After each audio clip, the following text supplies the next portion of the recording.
ராமையா ஜானகி அம்மாவுக்கு ஒரே ஒரு புள்ள. அவன் பேரு கிரி. பல வருஷத்துக்கு அப்புறமா பிறந்த புள்ளைங்கிறதுனால அவனை ரொம்ப செல்லம் கொடுத்து வளர்த்தாங்க. எப்பவுமே கிரி கிட்ட எந்த ஒரு வேலையும் சொல்ல மாட்டாங்க. கிரி அப்படியே வளர்ந்து பெரியவனாவும் ஆனா. ஆனாலும் இன்னி வரைக்கும் கிரிக்கு நல்ல நண்பர்கள் யாருமே இல்ல. ஒரு வார்த்தையில சொல்லணும்னா சாப்பிடுறது தூங்குறத தவிர கிரிக்கு வேற எதுவுமே தெரியாது. ஒரு நாள் ராமையாவும் ஜானகியும் புள்ளைய கூட்டிக்கிட்டு கோயிலுக்கு போனாங்க. அங்க பூசாரி எல்லாருக்காகவும் ஆர்த்தி தட்டை கொண்டு வந்து காட்டினாரு. அப்படியே கிரிக்கிட்டையும் கொண்டு போனாரு. அப்படின்னு கிரிக்கிட்ட அவரு சொன்ன உடனே கிரிக்கு என்ன பண்றதுன்னு தெரியாம அவர்கிட்ட இருந்த அந்த ஆர்த்தி தட்டை அப்படியே வாங்கிட்டான். அத பார்த்து அங்க இருக்கிற எல்லாருமே சிரிச்சுக்கிட்டு இருந்தாங்க. அதுக்கப்புறம் ஜானகி அம்மா கிரி கையில இருக்கிற தட்டை பூசாரி கையில கொண்டு போய் வச்சா. 2 பேரும் வீட்டுக்கு வந்ததுக்கு அப்புறமா, கோவில்ல உன் புள்ள பண்ண வேலையில எல்லாரும் முன்னாடியும் என் மானம் பறந்துடுச்சு. அட பாவம் சின்ன பையங்க, அவனுக்கு என்ன தெரியும்? சரியா பேச தெரியாத குழந்தைய தான் சின்ன பசங்கன்னு சொல்லுவாங்க. இப்படி 27 வயசானவன் ஒன்றும் சின்ன குழந்தை இல்ல. நீங்க எப்பவும் இப்படிதான் திட்டுவீங்க. பொண்டாட்டி கிட்ட பேசி இனி புண்ணியம் இல்ல அப்படின்னு ராமையாவுக்கு தெரிஞ்சு போச்சு. இப்பவாவது அவருடைய புள்ள சரியாகல அப்படின்னா ஒரு கல்யாண சம்மதத்தை அவனுக்காக தேட முடியாது அப்படின்னு அவரு கவலைப்பட்டாரு. அதனால புள்ளைக்கு எப்படியாவது பாடம் கத்து கொடுத்தே ஆகணும் அப்படின்னு முடிவு பண்ணாரு. இப்படி ஒரு நாள் ராமையா ஊருக்குள்ள போய்கிட்டு இருக்கும்போது அவன் படிச்ச பள்ளிக்கூடத்தை பார்த்தான். அந்த பள்ளிக்கூடத்துல சின்ன வயசுல அவனுக்கு பாடம் எடுத்த வாத்தியார் இருந்தாரு. அவரை பார்த்து அவன் உள்ள போனான். ஐயா, எனக்கு தெரிஞ்சு உங்களுக்கு என்ன ஞாபகம் இருக்காது. ஆனால் எனக்கு உங்களை ஞாபகம் இருக்கு. நான் இப்போ ஒரு பிரச்சனையில் மாட்டிக்கிட்டு இருக்கேன். பள்ளிக்கூடத்தில் கேள்விகளுக்கு பதில் சொல்கிற மாதிரி என் பிரச்சனைக்கும் ஒரு தீர்வு சொல்கிறீங்களா ஐயா? இங்கே பாருப்பா, பள்ளிக்கூடத்தில் பாடத்தை கற்றுக் கொடுத்ததுக்கப்புறம்தான் பரீட்சை வைப்போம். ஆனால் வாழ்க்கை அப்படி இல்லை. முதல்ல பரீட்சையை வச்சுட்டு அப்புறம்தான் பாடத்தை கற்றுக் கொடுக்கும். சரி சொல்லு, உனக்கு என்னதான் பிரச்சனை? என் புள்ளைக்கு செல்லத்தை கொடுத்து கெடுத்து வச்சிட்டேன். அவனுக்கு எதுவுமே தெரியல, முட்டாள் மாதிரி இருக்கான். அவனை திருத்துறதுக்கு நீங்கள் தான் ஒரு வழி சொல்லணும். பள்ளிக்கூடத்தில் உங்ககிட்ட படித்து எத்தனையோ பேர் பெரியாளாக இருக்காங்க. அதில் என் பிள்ளையும் ஒருத்தனா இருக்கட்டும். நான் இப்போ தானப்பா உன்கிட்ட சொன்னேன், வாழ்க்கை முதல்ல பரீட்சையத்தான் வைக்கும், அதுக்கப்புறமா தான் பாடத்தை கற்றுக் கொடுக்கும். உன் பிள்ளையோட விஷயத்துலையும் அதையே பண்ணு. வேலை செய்ய வச்சாதான்ப்பா வேலை செய்வான். போக போக அவனே எல்லாத்தையும் கற்றுப்பான். சரிங்க ஐயா, நான் அப்படியே பண்ணுறேன் அப்படின்னு ராமையா வீட்டுக்கு வந்தாரு. புள்ளைக்கு வேலை கொடுக்கணும் அப்படின்னு கிரிய கூப்பிட்டாரு. டே கிரி, வயலுக்கு வேலைக்காரங்க யாரும் வரல. நீ போய் செடிங்க செத்து போகிறதுக்குள்ள தண்ணியை ஊற்றிட்டு வா. ஆமாம், நம்ம வயல் எங்கே இருக்குன்னு தெரியுமா? தெரியாதுப்பா. சரி, வெளியில் போ. இடது பக்கமாக கொஞ்சம் தூரம் நடந்து போனீன்னா அங்கே ஒரு ஆலமரத்தை நீ பார்ப்ப. அதுக்கு பக்கத்தில் இருக்கிற வயல் தான் நம்ம வயல். அங்கே போய் உனக்கு தெரியலன்னா யாருக்கிட்டையாவது கேளு. ஆ, சரிப்பா. அப்படின்னு கிரி அப்பா சொன்னதுனால வீட்டை விட்டு வெளியில வந்தான். அங்க இடது பக்க வழியில எவ்வளவு தூரம் நடந்து போனாலும் ஆலமரம் வரவே இல்லை. அதனால அந்த பக்கமா வர ஒருத்தர் கிட்ட அவன் கேட்டான். ஏங்க, இங்க எங்களோட வயல் எங்க இருக்குன்னு கொஞ்சம் சொல்றீங்களா? எதுக்கு? உனக்கு வயல்ல என்ன வேலை? எங்க அப்பா வயல்ல செடிங்களுக்கு தண்ணி ஊற்ற சொல்லி சொன்னாரு. வசமாதான் மாட்டியிருக்கான். இப்ப இவனோட வயலை காட்டாம என் வயலை காட்டினா பணம் கொடுக்காமலே இவன் வேலை செஞ்சு கொடுத்துடுவான் அப்படின்னு நினைச்சு சூரி கிரிய அவன் கூடவே கூட்டிக்கிட்டு போய் அவனுடைய வயலை காட்டி இதுதான் உங்க வயல் அப்படின்னு சொன்னான். ஆமா, இங்க தண்ணி எங்க இருக்குங்க? அதோ அங்க இருக்கு பாரு கிணறு. அந்த தண்ணியை தான் கொண்டு வந்து ஊற்றணும். சரி, செடிங்களுக்கு பார்த்து தண்ணியை ஊற்று. நான் வீட்டுக்கு கிளம்புறேன். சரிங்க. அப்படி சூரி வீட்டுக்கு போன உடனேயே கிரி கிணத்துல இருந்து தண்ணி இறைச்சி வந்து ஒவ்வொரு செடியையும் புடுங்கி போட்டு அதோட வேருக்கு தண்ணி ஊத்திக்கிட்டு இருந்தான். மத்தியானத்துக்குள்ள வயல்ல இருக்கிற பாதி செடியை பிச்சு போட்டுட்டு அதுக்கு தண்ணி ஊத்திக்கிட்டு இருந்தான். அப்பதான் அந்த பக்கமா வந்த வேலைக்காரங்க கிரி பண்ண வேலைய பார்த்தாங்க. உடனே அவங்க ராமையாவோட வீட்டுக்கு ஓடி வந்தாங்க. ராமையா கிட்ட நடந்தத சொன்னாங்க. ராமையா உடனே மாட்டு வண்டியில ஏறி அந்த வயலுக்கு வந்தான். அதுக்குள்ள சூரியும் அங்க வந்திருந்தான். அட, என்ன கிரி இது? என்ன பண்ணி வச்சிருக்க? எதுக்கு செடிங்க எல்லாத்தையும் பிச்சு போட்ட? ஐயோ ஐயோ ஐயோ, என் வயல் எல்லாத்தையும் வீணாக்கிட்டானே. என் மொத்த விளைச்சலும் வீணா போயிடுச்சே. டே கிரி, உன்னை யாருடா இங்கே வர சொல்லி சொன்னது? நான் உன்னை நம்ம வயலுக்கு தானே போக சொல்லி சொன்னேன். ஆமாப்பா, நான் நம்ம வயலில் இருக்கிற செடிங்களுக்கு தண்ணி ஊற்ற தான் வந்தேன். இவர்கிட்ட நம்ம வயல் எங்கன்னு கேட்டப்போ இங்கே தான் காட்டினாரு. அதான் நான் செடிங்களை குளிப்பாட்டிக்கிட்டு இருக்கேன். செடிங்களுக்கு தண்ணி ஊற்றி குளிப்பாட்டுறியா? என்னடா இது? சின்ன குழந்தைங்களுக்கு தண்ணியை ஊற்றி குளிப்பாட்டுவாங்கல்ல, அப்படித்தான் நான் செஞ்சேன். ஆனால் வேறு நனையவே இல்லை. அதான் பிச்சு போட்டுட்டு குளிப்பாட்டுனேன். என்கிட்ட ஏன் கோச்சிக்கிறீங்க? சொன்ன வேலையை தானே செஞ்சுருக்கேன். அதெல்லாம் எனக்கு தெரியாது ராமையா. ஒழுங்கு மரியாதையா நஷ்டஈடு கொடுத்துட்டு போ. சூரி, இவனை பற்றி தெரிஞ்சிருந்து இவனை உன் வேலைக்காரனாக்கலான்னு பார்த்துருக்க. ஆனால் நீ தோண்டின பள்ளத்தில் நீயே விழுந்துட்ட. அப்படின்னு ராமையா புள்ளைய கூட்டிக்கிட்டு வீட்டுக்கு போயிட்டாரு. புள்ள பண்ண அந்த பைத்தியக்கார வேலையை நினைச்சு அவரு ரொம்பவுமே கவலைப்பட்டாரு.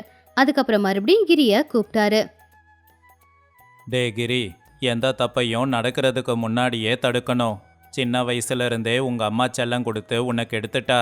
அப்ப நான் உன்னை கண்டிக்காம இப்ப கண்டிக்கிறது என்னோட தப்பு தான். கவலைப்படாதீங்கப்பா, நீங்க என்ன சொன்னாலும் அதை அப்படியே செய்யறேன். நான் என்ன செய்யணும்னு சொல்லுங்க. நீ இன்னைக்கு அந்த சூரிய பார்த்தல்ல, அவனை மாதிரி சந்தர்ப்பவாதிங்க, அப்புறம் இன்னும் நிறைய கெட்டவங்களை தவிர்த்து ஊரில் நல்லவங்களும் இருக்காங்க. நல்லவங்க கெட்டவங்க யார் யாருன்னு நீ தான் தெரிஞ்சுக்கணும். இந்த பணத்தை எடுத்துக்கிட்டு ஊரெல்லாம் சுற்றி வா. இந்த பணத்தை எப்படி வேணாலும் செலவு பண்ணு. ஆனால் 1 மாசத்துல நீ திரும்பி வரணும். சரிங்கப்பா. அப்படி கிரி அந்த பணத்தை எடுத்துக்கிட்டு ஊரை விட்டு கிளம்புனா. ஒரு மாட்டு வண்டியில ஏறி ரொம்ப தூரத்துக்கு போய் இறங்குனான். அப்படி அவன் ஒரு ஊர்ல இறங்குனதுக்கு அப்புறமா அவனுக்கு ரொம்பவும் பசி எடுத்துச்சு. அப்போ அங்க இருக்கிற ஒரு சின்ன கடையில சாப்பாடு வித்துக்கிட்டு இருந்ததை பார்த்து அவன் அங்க போனான். என்னப்பா, என்ன வேணும்? பசிக்குதுங்க. பசி எடுத்தாதான் எல்லாரும் இங்கே வருவாங்க. உனக்கு என்ன வேணும்னு சொல்லுப்பா. சாப்பாடு வேணுங்க. உடனே அந்த கடைக்காரன் கிரிக்கு சாப்பாடு கொண்டு வந்து பரிமாறினான். கிரி ஒரே ஒரு நிமிஷத்துல அந்த சாப்பாடை சாப்பிட்டு முடிச்சிட்டான். தம்பி, பணம் கொடுப்பா. எவ்வளவுங்க? உனக்கு எவ்வளோ கொடுக்கணும்னு தோணுதோ அவ்வளோ கொடுப்பா. கிரி அவன்கிட்ட இருக்கிற பணத்துல 500 ரூபாவை எடுத்து அவன்கிட்ட கொடுத்தான். தம்பி, நீ சாப்பிட்ட சாப்பாட்டோட விலை 5 ரூபா தான். ஆனால் நீ என்னமோ 500 ரூபா கொடுத்துருக்க. உன்னை பார்த்தா ஏதோ கோடீஸ்வரன் வீட்டு புள்ள மாதிரி இருக்க. சரிப்பா, சில்லறைய வாங்கிக்கிட்டு கவனமா போ. அவனுடைய அப்பா சொன்ன நல்லவங்கள்ல இந்த கடைக்காரரும் ஒருத்தர் அப்படின்னு கிரி புரிஞ்சுக்கிட்டான். ஐயா, எனக்கு எந்த வேலையும் வராதுங்க. சின்ன வயசுல இருந்து அப்படியே நான் வளர்ந்துட்டேன். பணம் போனால் பரவாயில்லங்க. எனக்கு எதனா வேலை சொல்லி கொடுக்குறீங்களா? சரி, அப்படின்னா உனக்கு ஒரு வேலை கொடுக்குறேன். அந்த வேலையை உன்னால் செய்ய முடிஞ்சதுன்னா உன் வாழ்க்கையில் நீ முன்னேறுவ. அதால் உன் வாழ்க்கையில் மாற்றம் வரும். என்னங்க அது? என் கடைக்கு சாப்பாடு சாப்பிட நிறைய பேர் வருவாங்க. அதில் நல்லவங்களும் இருப்பாங்க, கெட்டவங்களும் இருப்பாங்க. நிறைய பேருக்கிட்ட பணம் இருக்காது. அதில் சில பேர் என்கிட்ட பிச்சை கேட்டுக்கிட்டு இருப்பாங்க. இப்படி பலவிதமான ஆளுங்க வந்துக்கிட்டே இருப்பாங்க. நீ இங்கே வந்து உக்காந்துக்கிட்டு சாப்பிட்றவங்க கிட்ட பணம் வாங்கிக்கோ. நான் எத்தனை பேர் கடைக்கு வராங்க, எத்தனை பேர் எதை சாப்பிட்றாங்கன்றத பார்த்துக்கிறேன். ஒருவேளை யாருக்கிட்டையாவது நீ பணம் வாங்க மறந்துட்ட அப்படின்னா அவங்க சாப்பிட்ட சாப்பாட்டுக்கான தொகையை நீ தான் கொடுக்கணும். சரியா? ஆ, சரிங்க ஐயா. அப்படி கிரி கல்லால உக்காந்துக்கிட்டு சாப்பிட்டு போறவங்க கிட்ட பணத்தை வசூல் பண்ணிக்கிட்டு இருந்தான். சில பேர் அங்க ஏமாத்துறவங்க தான் வந்துகிட்டு இருந்தாங்க. அதனால முதல்ல கிரி அவன்கிட்ட இருக்கிற பணத்துல அதே பணத்தை முதலாளிக்கு கொடுக்க வேண்டியதா இருந்துச்சு. ஆனா கிரி போக போக அப்படிப்பட்ட ஆட்களை கண்டுபிடிக்க ஆரம்பிச்சான். யாரு உண்மையிலே கஷ்டத்துல இருக்காங்க, யாரு ஏமாத்துக்காருங்க அப்படிங்கிறது மெதுவா மெதுவா அவனுக்கு புரிய ஆரம்பிச்சுது. யாராவது உண்மையிலேயே ரொம்ப கஷ்டத்துல இருந்து அங்க சாப்பாடு சாப்பிட வந்தாங்கன்னா அவங்க கிட்ட பணம் வாங்காம கிரி அவனுடைய பணத்தை கொடுத்துக்கிட்டு இருந்தான். இப்படி ஒரு மாசம் அந்த கடையிலேயே வேலை பார்த்து கொஞ்சம் அறிவை அவன் கத்துக்கிட்டான். அதுக்கப்புறமா முதலாளி கிட்ட போயிட்டு வரேன்னு சொல்லி அவன் ஊருக்கு கிளம்புனான்.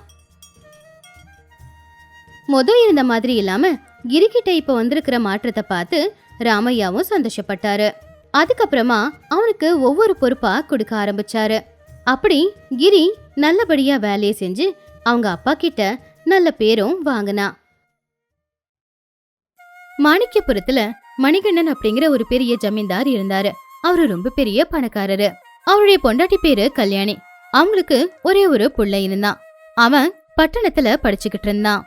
மணிகண்டன் பலவிதமான வியாபாரங்களை செஞ்சுக்கிட்டு இருந்தாரு.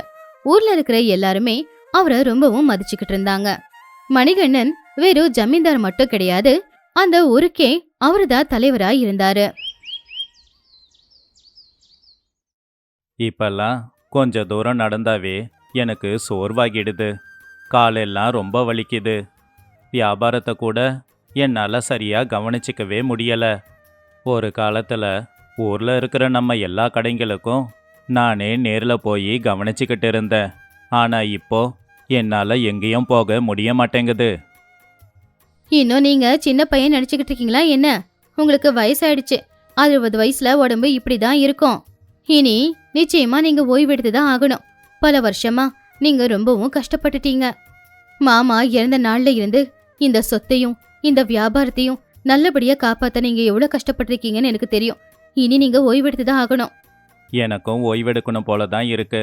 பட்டணத்தில் படிச்சுக்கிட்டு இருக்கிற நம்ம புள்ள வந்த உடனே பொறுப்பு எல்லாத்தையும் அவன்கிட்ட கொடுத்துடுவேன். அதுக்கப்புறம் நான் ஓய்வெடுக்க போறேன். அப்படி ஜமீன்தார் அவருடைய மனைவி கிட்ட பேசிக்கிட்டு இருந்தாரு. ஜமீன்தார் கிட்ட ஒரு வேலைக்காரன் இருந்தான். அவனோட பேரு கோவிந்தன். கோவிந்தன் ஜமீன்தாருக்கு நம்பிக்கையான வேலைக்காரனா இருந்தான். அவருக்கு ஒண்ணுன்னா அவனால தாங்கிக்கவே முடியாது. என்ன காலையில இருந்து இந்த கோவிந்தனை காணோமே? நீங்க கேட்டீங்களோ இல்லையோ, அதோ கோவிந்தன் வந்துட்டா பாருங்க. தாமதமா வந்ததுக்கு மன்னிச்சிடுங்க ஐயா. இன்னைக்கு நான் நம்ம பக்கத்து ஊரான பார்வதிபுரத்துக்கு போயிட்டு வந்தேன். அங்க முட்டி வலிக்கு இந்த தைலத்தை வித்துக்கிட்டு இருக்காங்க. அதனால தான் இன்னைக்கு விடிய காலையிலேயே எழுந்து நான் பக்கத்து ஊருக்கு போய் இந்த தைலத்தை வாங்கிக்கிட்டு வந்தேன். இன்னைக்கு ராத்திரி இந்த தைலத்தை உங்களுக்கு நல்லா தேய்ச்சி விடுறாங்க ஐயா. உங்க முட்டி வலி சரியாயிடும். என்ன வேணும்னாலும் சொல்லுங்க. உங்க மேல கோவிந்தனுக்கு பாசம் ரொம்ப அதிகம். உங்களுக்காக அவ்வளவு தூரம் போய் இந்த தைலத்தை எடுத்துட்டு வந்திருக்கான் பாருங்க அப்படின்னு கோவிந்தனை கல்யாணி புகழ்ந்துகிட்டு இருந்தாங்க. கோவிந்த் வீட்டுல இருக்கிற எல்லா வேலைக்காரங்க கிட்டயும் போய், இங்க பாரு மங்கம்மா, இப்பெல்லாம் சாப்பாட்டில் உப்பு கொஞ்சம் அதிகமாக போடுற. முட்டி வலி இருக்கிறவங்களுக்கும் அப்புறம் வயசானவங்களுக்கும் அதிகமாக உப்பு போட்டு சாப்பாடு கொடுக்கக்கூடாது. இனிமே கொஞ்சம் உப்பை குறைச்சிக்கோ. அப்படி கோவிந்த சமையல்காரி கிட்ட சொன்னான். அதுக்கப்புறமா வீட்டு வேலை செய்யற வேலைக்காரங்க கிட்ட போய், நீங்க கொஞ்சம் சீக்கிரம் வேலையை பாருங்க. இப்பெல்லாம் ரொம்ப தாமதமாக வேலையை பார்க்குறீங்கன்னு அம்மா என்கிட்ட சொல்கிறாங்க. அம்மாவுக்கு இந்த மாதிரி விஷயம்லாம் சுத்தமாக பிடிக்காது. அது மட்டும் இல்லை, இன்னும் கொஞ்ச நாளில் பட்டணத்தில் படிச்சுக்கிட்டு இருக்கிற நம்ம சின்னையாவும் இங்கே வந்துடுவார். சின்னையாவுக்கும் வீடு சுத்தமாக இல்லைன்னா பிடிக்காது. அதனால இனிமே 2 பேரும் ஒழுங்காக வேலையை பாருங்க. அப்படி கோவிந்த அந்த வீட்டுல இருக்கிற வேலைக்காரங்களை வேலை வாங்கிக்கிட்டு இருந்தான். அந்த வீட்லயே இருந்து கல்யாணியையும் ஜமீன்தாரையும் அவன் ரொம்ப நல்லபடியா பாத்துக்கிட்டான். இப்படி இருக்கும்போது ஒரு நாள் அவங்க புள்ளியான ஜகன் ரத்னா அப்படிங்கிற ஒரு பொண்ணை கல்யாணம் பண்ணிக்கிட்டு ஊருக்கு வந்தான். அட ஜெகன், நீ என்ன பண்ணி வச்சிருக்க? நீ இப்படி பண்ணுவேன்னு நான் எதிர்பார்க்கல. என்னை மன்னிச்சிடுங்கப்பா. இந்த பொண்ணு நம்ம குலம் கிடையாது. அதே மாதிரி நம்ம அளவுக்கு அந்தஸ்தும் இல்லை. இந்த பொண்ணை பற்றி நான் உங்ககிட்ட சொன்னா கல்யாணத்துக்கு நீங்கள் ஒத்துக்க மாட்டீங்க. அதனால தான் வேற வழி இல்லாமல் நான் இந்த பொண்ணை கல்யாணம் பண்ணி கூட்டிகிட்டு வந்திருக்கேன். எது என்னவா இருந்தாலும் நீ எங்ககிட்ட ஒரு வார்த்தை சொல்லியிருக்கணும்டா. நீ பண்ணிருக்கிறது ரொம்ப பெரிய தப்பு. நீ உங்க அப்பாவுக்கு பெரிய அவமானத்தை கொண்டு வந்து சேர்த்துட்ட. இனி இந்த ஊருக்குள்ள அவரு எப்படிடா தலை நிமிர்ந்து நடப்பாரு அப்படின்னு சொல்லி கல்யாணி ஜமீன்தார் 2 பேருமே வருத்தப்பட்டுக்கிட்டு இருந்தாங்க. அதை பார்த்துக்கிட்டு இருந்த கோவிந்த இப்படி சொன்னான். ஐயா, உங்களுக்கு சொல்கிற அளவுக்கு நான் பெரிய மனுஷன் இல்லை. எனக்கு நல்லா தெரியும், நான் உங்களோட வேலைக்காரன் மட்டும்தான். ஆனாலும் ஒரு விஷயத்த உங்ககிட்ட சொல்லணும்னு நினைக்கிறேன். சின்னையா பண்ணது தப்பு தான். ஆனால் அந்த தப்பை பண்ணதுக்கு ஒரு காரணமும் இருக்கு இல்லைங்களா? சின்னையா அந்த பொண்ணை ரொம்பவே காதலிக்கிறாரு. அந்த பொண்ணு மேலே மட்டும் அவர் பாசம் வைக்கல, உங்கள் மேலேயும் பாசம் வச்சிருக்காரு. அதனால தான் உங்கள் 2 பேரையும் இழக்கிறதுல அவருக்கு விருப்பம் இல்லை. கல்யாணம் பண்ண கையோட அந்த பொண்ணை இங்கே கூட்டிகிட்டு வந்திருக்காரு. ஒருவேளை அவருக்கு உங்கள் மேலே பாசம் இல்லாமல் இருந்திருந்தா பொண்ணை கூட்டிகிட்டு வேற எங்கேயாவது போயிருப்பாரு. ஆமாம் கோவிந்து, நீ சொன்னதை நான் யோசிக்கவே இல்லை பாரு. நீ சொல்கிறதும் சரிதான். சரிடா, நடந்தது ஏதோ நடந்து போச்சு. வீட்டுக்குள்ள மருமகளை கூட்டிட்டு போ. கோவிந்தா, இன்னைக்கு உன்னாலதானே இந்த பெரிய பிரச்சனை ஒண்ணும் இல்லாம ஆச்சு. உண்மையிலேயே நீ வேலைக்காரனா கிடைக்கிறதுக்கு நாங்க கொடுத்து வச்சிருக்கணும். அப்படி ஜமீன்தாரும் கல்யாணி 2 பேரும் சேர்ந்து கோவிந்த பாராட்டினாங்க. அப்படி கோவிந்த் அந்த குடும்பத்துக்கு என்னெல்லாம் நல்லது செய்யணுமோ எல்லாத்தையும் செஞ்சுக்கிட்டு இருந்தான். இப்படி இருக்கும்போது ஒரு நாள் ஜமீன்தார் அவருடைய புள்ளகிட்ட இப்படி சொன்னாரு. இங்க பாருடா, இத்தனை வருஷமா நான் ரொம்ப கஷ்டப்பட்டு நம்ம வியாபாரம் எல்லாத்தையும் நல்லபடியா பார்த்துக்கிட்டு இருந்தேன். ஆனா இப்ப எனக்கு ரொம்ப வயசாயிடுச்சு. இனி நம்ம சொத்து வியாபாரம் எல்லாமே உனக்கு தான் சொந்தம். இனிமே நீ தான் இது எல்லாத்தையும் பொறுப்பா பார்த்துக்கணும். சரிங்கப்பா, நான் எல்லாத்தையும் பார்த்துக்கிறேன். அப்படி ஜெகன் அன்னையிலிருந்து வியாபாரம் எல்லாத்தையுமே பக்கத்துல இருந்து நல்லபடியா பாத்துக்கிட்டான். அப்படியே சொத்து எல்லாத்தையுமே நல்லபடியா கவனிச்சுக்கிட்டான். ஜெகன் கல்யாணம் பண்ணிக்கிட்டு வந்த ரத்னமாலா உண்மையிலேயே ஒரு ரொம்ப பெரிய திருடி. அவ ஜெகனை பத்தி எல்லாத்தையும் விசாரிச்சுதான் காதலிக்கிற மாதிரி காதலிச்சு அவனை கல்யாணமும் பண்ணிக்கிட்டான். நினைச்ச மாதிரியே இந்த ஜெகனை காதலிக்கிற மாதிரி நடிச்சு நான் அவனை கல்யாணம் பண்ணிக்கிட்டு அவங்க வீட்டுக்கு வந்துட்டேன். இப்படி பரம்பரையா இருக்கிற வீட்டுலதான் விலை உயர்ந்த அதிக நகைகள் இருக்கும்னு கேள்விப்பட்டிருக்கேன். அது எல்லாத்தையும் நான் எடுத்துக்கிட்டேனா வாழ்க்கை பூரா நான் சந்தோஷமா இருக்கலாம். இன்னையிலிருந்து இந்த நகைகளை திருடுறதுக்கான ஏற்பாடுகளை செஞ்சாகணும் அப்படின்னு சொல்லி அன்னையிலிருந்து ரத்னமாலா அந்த நகைகளை எப்படி திருடுறது அப்படின்னு யோசிச்சுக்கிட்டு இருந்தா. ஒரு நாள் ரத்னமாலாவுக்கு ஒரு யோசனை வந்துச்சு.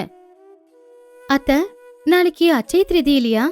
வீட்ல இருக்கிற எல்லா நகைகளையும் எடுத்து வச்சு நாம அந்த நகைகளுக்கு பூஜை பண்ணணும். இது எங்க ஊர்ல ஒரு வழக்கம். அப்படி நாம அந்த நகைகளுக்கு பூஜை பண்ணோம்னா நம்ம கிட்ட இருக்கிற நகை எல்லாமே 2 மடங்கு அதிகமாகும்னு சொல்லுவாங்க. அப்படியா? இப்படி ஒரு வழக்கம் இருக்கிறத நான் கேள்விப்பட்டதே இல்லையே. ஆமாங்கம்மா, எனக்கும் இந்த வழக்கத்தை பத்தி எல்லாம் தெரியாது. எங்க ஊர்ல இந்த மாதிரி ஒரு வழக்கம் இருக்கா அத்த? இந்த மாதிரி செஞ்சா நம்ம வீட்டுக்கு தான் நல்லது. அப்படி மருமக சொன்னதுனால கல்யாணியும் சரி அப்படின்னு ஒத்துக்கிட்டு அடுத்த நாளான அச்சய திதி அன்னைக்கு வீட்டுல இருக்கிற எல்லா தங்க நகைகளையும் வெளியில கொண்டு வந்தாங்க. தங்க நகை வைர நகை எல்லாத்தையுமே வெளியில எடுத்து ஒரு தட்டுல வச்சு கொண்டு வந்தாங்க. அத பார்த்து ரத்னமாலா வாய்ப்பொழுந்து நின்னுக்கிட்டு இருந்தா. நான் நினைச்சது உண்மைதான் போலயே. இந்த மாதிரி பணக்காரங்க வீட்டுல நிறைய நகைகள் இருக்கும். எப்படியாவது இந்த நகைகளை எல்லாத்தையுமே எடுத்துக்கிட்டு இவங்களை ஏமாத்தி ஊரை விட்டே போயிடணும் அப்படின்னு ரத்னமாலா அவளுடைய மனசுக்குள்ள நினைச்சா. அதுக்கப்புறமா அவ அங்கிருந்து சமையலறைக்குள்ள போனா. எல்லாருக்காகவும் அவ பாயசம் செஞ்சுக்கிட்டு இருந்தா. அப்போ அந்த பாயசத்துல அவ மயக்க மருந்த கலந்துகிட்டு இருந்தா.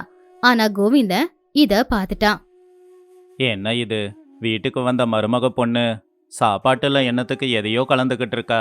முதல்ல இந்த விஷயத்த ஐயா கிட்ட போய் சொல்லணும் அப்படின்னு சொல்லி கோவிந்த வெளியில வந்து எல்லார்கிட்டயுமே அவன் பார்த்தத சொன்னான். அதை கேட்டு எல்லாரும் ஆச்சரியப்பட்டாங்க.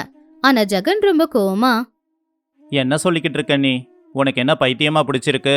என் பொண்டாட்டி அப்படியெல்லாம் பண்ண மாட்டா. டே ஜெகன், பெரியவங்க கிட்ட அப்படியெல்லாம் பேசக்கூடாது.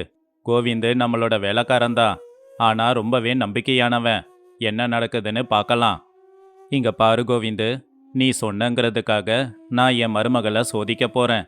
என் மருமக இதுல ஜெயிச்சிட்டான்னா நீ இந்த வீட்டை விட்டுட்டு வெளியில போயிடணும். சரிங்க ஐயா, உண்மையிலேயே மருமக பொண்ணு ஜெயிச்சிட்டாங்க அப்படின்னா அந்த தவறுக்கு நான் பொறுப்பேற்றுக்கிட்டு வீட்டை விட்டு வெளியில போயிடுறேன். ஆனா நீங்க எல்லாரும் மயக்கம் வந்த மாதிரி நடிங்க, அது போதும்.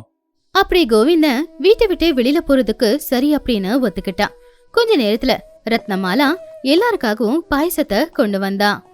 எல்லாருமே பாயசத்தை குடிக்கிற மாதிரி நடிச்சாங்க. ஆனா யாரும் குடிக்கல. கொஞ்ச நேரத்துல எல்லாருமே மயக்கமான மாதிரி இருந்த இடத்துலயே மயக்கப்பட்டு விழுந்த மாதிரி நடிச்சாங்க. கல்யாணி, கோவிந்த அப்புறம் ஜெகனும் கீழே விழுந்துட்டாங்க. எல்லாருக்குமே கோவிந்த சொன்னது உண்மையா இல்லையா அப்படின்னு தெரிஞ்சே ஆகணும். அதனால வேற வழி இல்லாம எல்லாரும் மயக்க போட்ட மாதிரி நடிச்சுக்கிட்டு இருந்தாங்க.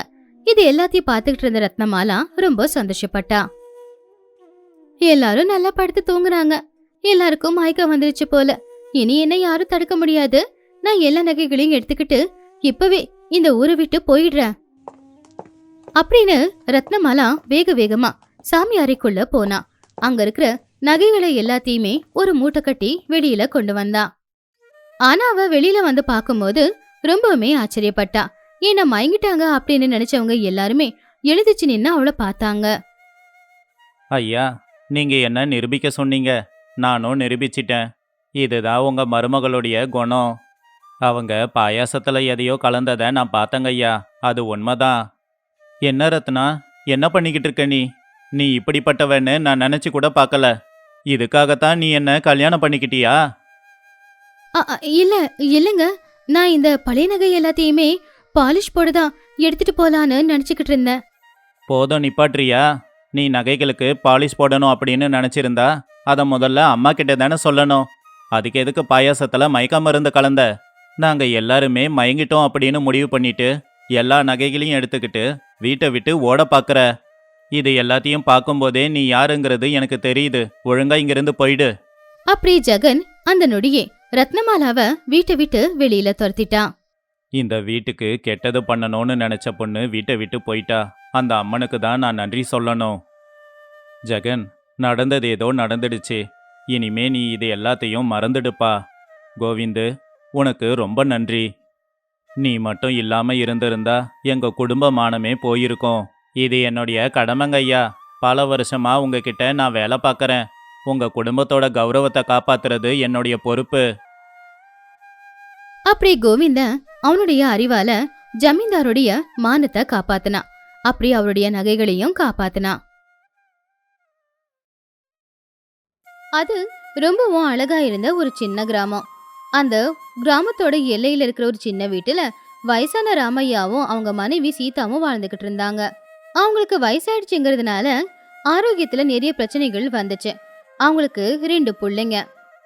பெரியவனான ராஜு பட்டணத்துல வேலை செஞ்சுக்கிட்டு இருந்தான். அவனுடைய குடும்பத்தோட அவன் அங்கேயே தங்கியிருந்தான். அடிக்கடி வந்து அவங்க அப்பா அம்மாவை பார்த்துட்டு போயிட்டு இருந்தான். சின்னவனான ராஜு மட்டும் அப்பா அம்மாவை விட்டுட்டு போயிட்டா அவங்க அனாதைங்களா ஆயிடுவாங்களோ அப்படின்னு அதே ஊர்ல அவனுடைய குடும்பத்தோட சேர்ந்து வாழ்ந்துகிட்டு இருந்தான். என்னப்பா ரங்கா, எங்க போய்கிட்டு இருக்க? ஒரு முக்கியமான வேலை விஷயமாப்பா. ஏன்பா, ஏதாவது வேணுமா? உங்களுக்கு உடம்பு எதுனா முடியலையா என்ன? நான் இங்கே வேணா தங்கவா? எனக்கு என்னடா, நான் நல்லா தான் இருக்கேன். நீ இருக்கும்போது எனக்கு என்னாக போகுது? சரியா போச்சு. நான் உங்களை எவ்வளோ நல்லா பார்த்துக்கிட்டாலும் என்ன பாராட்டுறீங்களா? புளிய மட்டும் பாராட்டுங்க. இந்த காலத்துல அப்பாவை இந்த அளவுக்கு பார்த்துக்கிற பிள்ளைங்க எங்க இருக்காங்க? என் புள்ள மட்டும்தான் இருக்கான். சரி, அதெல்லாம் இருக்கட்டும். உனக்கு உடம்பு எப்படி இருக்கு? இப்பெல்லாம் நீ ராத்திரி பகலா கஷ்டப்பட்டு வயல்ல ரொம்ப நேரம் உழைச்சிக்கிட்டு இருக்க. கஷ்டப்படாம எப்படிப்பா? இந்த வருஷம் விளைச்சல் நல்லா வரணும்னு நான் எதிர்பார்க்குறேன். அதான் கஷ்டப்பட்டு உழைச்சிக்கிட்டு இருக்கேன். சரிப்பா, ஆனால் கொஞ்சம் உடம்பையும் நல்லபடியாக பார்த்துக்கோ, சரியா? இப்படி சில நாட்கள் போச்சு. ஒரு நாள் ராமையா அவருடைய நண்பனான பீமையா கிட்ட இப்படி சொன்னாரு. என்னடா, எப்படி இருக்க? நான் நல்லா தாண்டா இருக்கேன். என்ன திடீர்னு வந்திருக்கியே? ஓ, அப்போ நான் வரக்கூடாதா? சரி, நான் கிளம்புறேன்.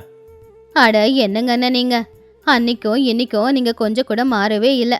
எப்ப பார்த்தாலும் ரொம்ப விளையாட்டுத்தனம்தான். அவன் கிட்ட இல்லாம வேற யாருக்கிட்டமா நான் விளையாட போறேன்? நீங்க சரியான நேரத்துக்கு தான் வந்திருக்கீங்க. இப்பெல்லாம் உங்க நண்பர் ரொம்ப கவலையாவே இருக்கிறாரு. என்ன அப்படின்னு கேட்டா எந்த ஒரு பதிலும் கொடுக்க மாட்டேங்கிறாரு. அப்படியா? என்னடா ஆச்சு? ஒன்றும் இல்லடா, உன் தங்கச்சி அப்படிதான் சொல்லுவா. அதெல்லாம் ஏதோ இருக்கு.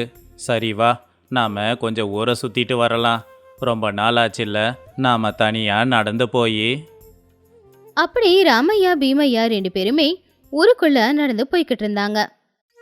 இப்ப சொல்லுடா, என்னதான் உன் கவலை? அதெல்லாம் ஒன்றும் இல்லடா, சும்மாதான். என் நண்பனை பற்றி எனக்கு தெரியாதா? பிரச்சனையில் இருக்கானா இல்லையான்னு? உன்னை பார்த்தாலே தெரியுது நீ கவலையில் இருக்கன்னு. உனக்கு தெரியும் தானடா, பெரியவன் முதல்ல இருந்தே நல்லா படித்தான். நல்லா படித்து இப்போ ஒரு நல்ல நிலமையில இருக்கான். அவன் இப்போ பட்டணத்தில் இருக்கான். சின்னவனுக்கு படிப்பு வரல. அவன் கல்யாணத்தை பண்ணிக்கிட்டு எங்கள் கூடவே கிராமத்திலேயே இருக்கான்.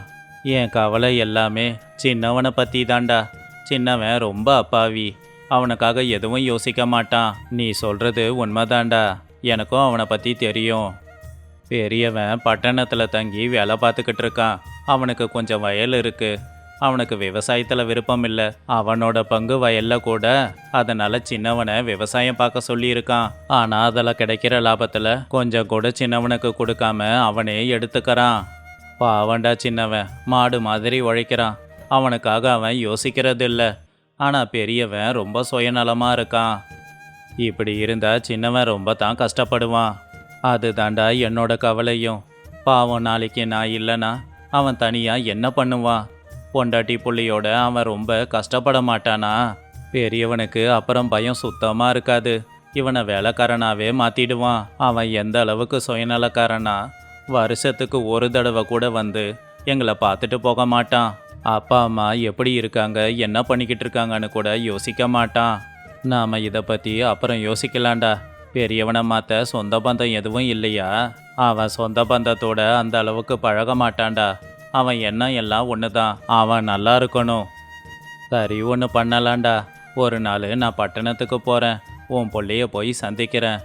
உங்கள் அப்பா உன்னை பார்க்கணுன்னு உன்னை வர சொன்னாருன்னு நான் அவன்கிட்ட கண்டிப்பாக சொல்லிடுறேன். நீ என்ன சொன்னாலும் அவன் வரப்போகிறதில்லடா. எதுக்கு உனக்கு தேவையில்லாத கஷ்டம்? இந்த தடவை நிச்சயம் உன் புள்ள ஊருக்கு வருவான். என்கிட்ட பொறுப்பை கொடு. அதுக்கப்புறம் அடுத்த நாள் பீமையா பட்டணத்துக்கு போய் ராஜுவை சந்திச்சாரு. ராஜு, எப்படிப்பா இருக்க? எனக்கு என்ன மாமா, நான் நல்லா தான் இருக்கேன். பணமும் நிறைய தான் சம்பாதிக்கிறேன். உன்கிட்ட முக்கியமான விஷயம் சொல்லணும்ப்பா. என்ன விஷயம் மாமா? உன் அப்பா இப்போ யோசிக்கிறான்டா. அவனுக்கு கொஞ்சம் உடம்பு முடியலை. அதனால் எல்லா சொந்த பந்தங்களையும் கூப்பிட்டுக்கிட்டு இருக்கான். சொந்தக்காரங்க எல்லாம் வீட்டுக்கு வராங்களா? என் அப்பாவுக்கு வேற வேலை வெட்டி இல்லையா? தேவையில்லாமல் சொந்தக்காரங்களை வர வச்சு எதுக்கு பணத்தை செலவு பண்ணிக்கிட்டு இருக்காரு? என்னவோடா, ஒரு தடவை ஊருக்கு போய் பேசிப்பாரு. உடனே ராஜு பீமையா சொன்னதை கேட்டு அவங்க ஊருக்கு போற பஸ்ல ஏறி அவங்க ஊருக்கும் போனான். என்னப்பா, சொந்த பந்தங்களை எல்லாம் வர சொன்னீங்களாமா? வேற என்னடா பண்றது? நீ சுத்தமா ஊருக்கு வர்றதே கிடையாது. அப்பா அம்மா எப்படி இருக்காங்கன்னு ஒரு தடவையாவது யோசிச்சு பார்க்குறியா? பாவம், சின்னவன் தான் விவசாயமும் பண்ணிக்கிட்டு எங்களையும் பார்த்துக்கிறான். பெத்த புள்ள தான் எங்களை மறந்துட்டான். சொந்த பந்தங்களும் மறந்துடக்கூடாதுல்ல. அதனால தான் போகிறதுக்குள்ள எல்லா சொந்த பந்தத்தையும் பார்க்கலான்னு வர சொல்லி இருக்கேன். இதில் என்னடா தப்பு இருக்கு? என்னப்பா இது? அண்ணன் இப்போ தானே வந்தான், அதுக்குள்ளே எதுக்காக அவனை திட்டுற? பாத்தியாடா உன் தம்பிய, உன்னை ஒரு வார்த்தை சொல்ல விட மாட்டேங்கிறான். அடுத்த நாள் சொந்தக்காரங்க ராமையாவோட வீட்டுக்கு வந்தாங்க. சரி, எல்லாரும் வந்துட்டீங்கல்ல, உங்ககிட்ட ஒரு முக்கியமான விஷயம் பேசலான்னு இருக்கேன். என்ன தாத்தா அந்த விஷயம்? ரொம்ப உற்சாகமா இருக்கீங்க. ஆமாண்டா பேரா, இன்னைக்கு எல்லார்கிட்டேயும் கொஞ்சம் பேசணும். நீங்க சொல்லுங்க தாத்தா, நாங்க கேட்குறோம். குடும்பம்னா என்ன? குடும்பம்னா பொண்டாட்டி, பிள்ளைங்க, குழந்தைங்க இருக்கிற வீடு. அப்ப ரங்காவோட புள்ள மது, குடும்பம்னா ஒருத்தவங்களுக்கு ஒருத்தவங்க துணையா இருக்கிறது. அது மட்டும் இல்லைங்க, குடும்பங்கிறது அன்பு பாசம் எல்லாம் சேர்ந்து இருக்கிறது. அப்போ ராமையா சிரிச்சுக்கிட்டே அவருடைய பொண்டாட்டிய பார்த்து, சரியா சொன்ன சீதா நீ அப்படின்னு சொன்னாரு. இப்ப எல்லாரும் சொல்லுங்க, இவன் சொன்ன மாதிரியா குடும்பம் இருக்கு? இல்லைங்க தாத்தா, நீங்க என்னமோ இங்க இருக்கீங்க, நாங்க பட்டணத்துல இருக்கோம். வந்து பார்க்கறதே பெரிய விஷயம். குடும்பம்னா பாசத்தோட இருக்கணும்னு டீச்சர் சொல்லுவாங்க, ஆனா இருந்ததில்ல. ராஜு அதை கேட்டு ரொம்ப கவலைப்பட்டான். அவன் அவனுடைய தம்பிய பார்த்தான். அதுக்கப்புறமா அவங்க அப்பா சொன்னதுக்கான அர்த்தத்தை புரிஞ்சுக்கிட்டு ராஜு ரொம்பவே கவலையா, உண்மைதான்ப்பா, நான் குடும்பத்தை பத்தி பெருசா கவனிச்சதில்ல. உங்க உடம்பு எப்படி இருக்குன்னு கூட நான் கேட்டது கிடையாது. நீ ஒன்றும் தப்பு பண்ணலப்பா. குடும்பத்தோட எப்பவும் இருக்கணும்னு இப்போ நீ புரிஞ்சுக்கிட்டல்ல, அதுவே எனக்கு ரொம்ப பெரிய சந்தோஷம். அண்ணா, அப்படின்னா நீ நம்ம ஊருக்கே திரும்ப வந்துட போறியா? ஆமாண்டா ரங்கா, இனிமே நான் நம்ம குடும்பத்தோடவே இருந்து அப்பா அம்மாவையும் உன்னையும் நல்லபடியாக பார்த்துக்க போகிறேன். அப்படி ராஜு அவங்க அப்பா அம்மா கிட்ட சொன்னான்.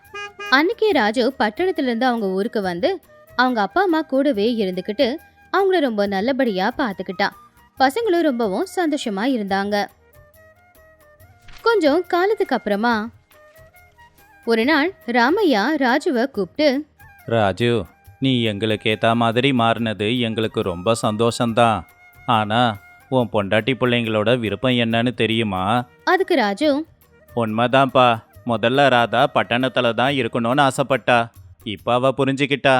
குடும்பத்தோட இங்கே இருக்கிறது தான் நல்லதுன்னு அவளே சொல்லிட்டா. நாம் இனி கிராமத்திலேயே இருக்கலான்னு. அது ரொம்ப நல்லதுப்பா. நாம எல்லாரும் ஒன்னா இருக்கணும். குடும்பம்னா என்னன்னு நம்ம பிள்ளைங்களுக்கு கத்து கொடுக்கணும். அப்படி அன்னையில இருந்து அந்த குடும்பத்தை சேர்ந்தவங்க எல்லாருமே ஒன்னா வாழ ஆரம்பிச்சாங்க. பசங்க 2 பேரும் ஒன்னா பள்ளிக்கூடத்துக்கு போறது, தாத்தா பாட்டி சொல்ற கதைகளை கேக்குறது, இப்படி அந்த ஊரோட நிலைமையே மாறி போச்சு. ஒரு நாள் ரங்கா பசங்க கூட சேர்ந்து விளையாடும் போது ராஜு ரங்காவை கூப்பிட்டான். ரங்கா, நீ ஊர்லயே ரொம்ப காலமாக இருந்துட்டல்ல. நான் பட்டணத்துக்கு போய் பணம் சம்பாதிக்க ஆரம்பிச்சிட்டேன். ஆனால் நீ இங்கே இருந்து அப்பா அம்மாவை நல்லபடியாக பார்த்துக்கிட்ட. உனக்கு ரொம்ப பெரிய மனசு. அண்ணன், அது என்னோட கடமை இல்லையா? இப்போதான் நீ வந்துட்டியே, இனிமே நம்ம ஒன்றா இருக்கலாம். அப்படி 2 பேருமே பேசிக்கிட்டாங்க. அன்னையில இருந்து அந்த குடும்பத்துல இருக்கிற எல்லாருமே ஒற்றுமையா ஒரே வீட்டுல சந்தோஷமா வாழ்ந்துகிட்டு இருந்தாங்க. இந்த கதையில இருக்கிற நீதி என்னன்னா, பணத்தை விட உறவுகள் ரொம்பவும் பெருசு. பணம் கொஞ்ச காலம் மட்டும்தான் நம்ம கிட்ட இருக்கும். ஆனா உறவுகள் கால காலத்துக்கும் நம்ம கூட இருக்கும். குடும்பத்தை நடத்துறதுக்கு பணம் முக்கியம்தான். அந்த பணத்தை முடிஞ்ச வரைக்கும் நம்ம அப்பா அம்மா சொந்த பந்தம் எல்லாமே பக்கத்திலேயே வச்சுக்கிட்டு நாம சம்பாதிக்க முயற்சி பண்ணணும். அப்படி பண்ணோம்னா பணத்தையும் சம்பாதிச்ச மாதிரி இருக்கும், குடும்பத்தோட ஒன்னா இருந்த மாதிரியும் இருக்கும். ஆனா உறவுகளை எல்லாத்தையும் விட்டுட்டு கஷ்டப்பட்டு சம்பாதிச்சு திரும்பி பார்த்தா அந்த உறவுகள் நம்ம கிட்ட இருக்காது. ஒரு காலத்துல ஒரு ஊர்ல ராமையா அப்படிங்கிற ஒருத்தன் வாழ்ந்துகிட்டு இருந்தான். அவனோட பொண்டாட்டி பேரு லக்ஷ்மி. அவங்களுக்கு ஒரு புள்ள சேகர் இருந்தான். அவங்க குடும்பம் ரொம்பவும் ஏழை குடும்பம். தினமும் கஷ்டப்பட்டு சம்பாதிக்கிற பணம் எல்லாமே அன்னைக்கு 3 வேளை சாப்பிடுறதுக்கே சரியா போய்கிட்டு இருந்துச்சு. பணத்தை சேர்த்து வைக்கிறதுக்கு வழியே இருக்கல. ஆனா ராமையா ரொம்பவும் புத்திசாலி. மத்தவங்க மனசுல என்ன இருக்கு அப்படின்னு புரிஞ்சுக்கிட்டு அத அவனுக்கு சாதகமா பயன்படுத்திக்கிற அளவுக்கு புத்திசாலி. ஏதாவது வேலை கிடைச்சுதாங்க? இல்லை, வேலை தேடிக்கிட்டு தான் இருக்கேன். வேலை தான் கிடைக்க மாட்டேங்குது. இப்படி சொன்னா எப்படிங்க? நம்ம ஊர் தலைவரான ரகுராம் ஐயாவை பார்க்க போலான்னு இருக்கேன். அவரு ரொம்ப நல்ல மனுஷன். நிச்சயம் நல்ல வேலையாக தான் கொடுப்பாரு. சரி, அப்படின்னா போய் பாருங்க. அப்படி ராமையா ஊர் தலைவர்கிட்ட போனா. என்ன ராமையா, இங்கே வந்திருக்க? உங்களுக்கு தெரியும்லங்க ஐயா, வேலை இல்லாமல் நான் ரொம்ப கஷ்டப்பட்டுக்கிட்டு இருக்கேன். அதான் நீங்கள் எதனா நல்ல வேலையாக கொடுப்பீங்கன்னு. அதுக்கு என்ன ராமையா, நானே வேலை கொடுக்குறேன், இங்கேயே வேலை பாரு. ரொம்ப நன்றிங்க ஐயா, எனக்கு தெரியும் நீங்கள் நிச்சயம் வேலை கொடுப்பீங்கன்னு. ஆமாம் ராமையா, உன்னை பற்றி நிறைய கேள்விப்படுறேன். நீ தான் இந்த ஊர்லேயே பெரிய புத்திசாலியாமே. உன் அறிவை சோதிச்சு பார்க்கலான்னு இருக்கேன். என்ன சொல்கிற? நான் என்னங்க ஐயா புத்திசாலி? எல்லாரும் அப்படி தான் நினச்சிக்கிட்டு இருக்காங்க. அந்த அளவுக்கு எனக்கு அறிவு இருந்தா நான் எதுக்கு இன்னும் ஏழையாவே இருக்கேன்? சரி, நான் ஒரு கேள்வி கேட்குறேன், பதில் சொல்லு. என்கிட்ட 3 குடம் இருக்கு. ஒரு குடம் முழுசா ரொம்பி இருக்கு, ஒரு குடம் பாதி ரொம்பி இருக்கு, 3வது முழுசா காலியா இருக்கு. இந்த குடங்கள்ல நான் தங்க காசு போடுறேன்னு வச்சுக்கோ. எந்த குடத்துக்கு விலை ரொம்ப அதிகமா இருக்கும்? 3வது குடத்துக்கு விலை அதிகம். காலி குடத்துக்கு எப்படி விலை அதிகம்? குடம் நிரம்பி இருக்கு, அதில் எதையுமே போட முடியாது. 2வது குடம் பாதி நிரம்பி இருக்கு, அதில் எதை போட்டாலும் பாதி தான் போட முடியும். 3வது குடம் காலியா இருக்கு, அப்ப அந்த குடத்துல இருக்கிறது எல்லாமே தங்க காசு மட்டும்தான். அப்ப அதுக்கு தான் விலை ரொம்ப அதிகம். பரவாயில்ல ராமையா, புத்திசாலித்தனமா தான் பதில் சொல்லியிருக்க. இதுல இப்படி ஒரு அர்த்தம் இருக்கிறது எனக்கே தெரியாது. உன் புத்திசாலித்தனத்தை நேரத்துக்கு சரியா பயன்படுத்துற. அறிவுக்கும் புத்திசாலித்தனத்துக்கும் சம்பந்தம் இல்லை. உனக்கு அறிவு இருக்கு, அதை நல்லபடியா பயன்படுத்து. உனக்கு தெரியும்ல, என்கிட்ட யார் வேலை செஞ்சாலும் அவங்க புத்திசாலிங்களா இருக்கணும். எந்த நேரத்தில் என்ன முடிவு எடுக்கணும்னு அவங்களுக்கு தெரிஞ்சிருக்கணும். சரிங்க ஐயா. இப்படி சில நாட்களும் போச்சு. ராமையா ரகுராமையா கிட்ட வேலை பார்த்துக்கிட்டு இருந்தான். ராமையா, உன்கிட்ட ஒரு விஷயம் சொல்லணும். என்னங்கய்யா அது? நான் உன்கிட்ட சொல்றத வேற யாருக்கிட்டையும் சொல்லாத. நேற்று ராத்திரி நம்ம வீட்டில் ஒரு திருட்டு நடந்திருக்கு.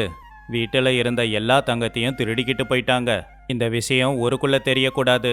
அப்படி தெரிஞ்சா ஊரோட தலைவராலேயே வீட்டை பாதுகாக்க முடியலன்னு எல்லாம் சொல்லுவாங்க. அப்ப இதுக்கு வேற எதுனா வழி இருக்குங்க ஐயா.